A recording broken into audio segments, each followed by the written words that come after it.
ఈసారి షన్ను బర్త్డే చాలా బాగా జరిగింది. ఫస్ట్ అయితే కేక్ కటింగ్ చేసేసి అట్లీస్ట్ ఒక 10 మెంబర్స్ వరకు అన్నా అన్నదానం చేయాలనుకున్నాను. ఇంట్లోనే ఫుడ్ కుక్ చేసేసి బాక్స్ లాంటివి తీసుకొచ్చి వాటిలో ప్యాక్ చేసి తీసుకెళ్ళిపోయాం. ఫస్ట్ ఈ పాపకి ఇస్తే ఈ పాప ఇంకా అక్కడ ఉన్నారని చెప్పింది. సో మిగతా వాళ్ళకి కూడా ఇచ్చేసాం. ఈసారి 10 మెంబర్స్ చేసాం. నెక్స్ట్ ఇయర్ అట్లీస్ట్ 50 మెంబర్స్ వరకు అన్నా అన్నదానం చేయాలనుకుంటున్నాను.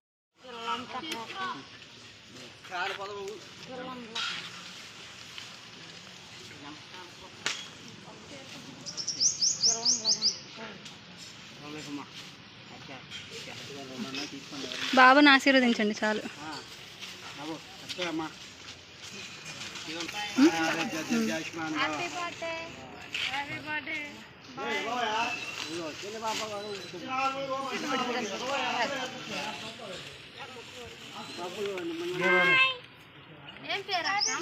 షణ్ముఖ్ సాయి అని పిలవండి.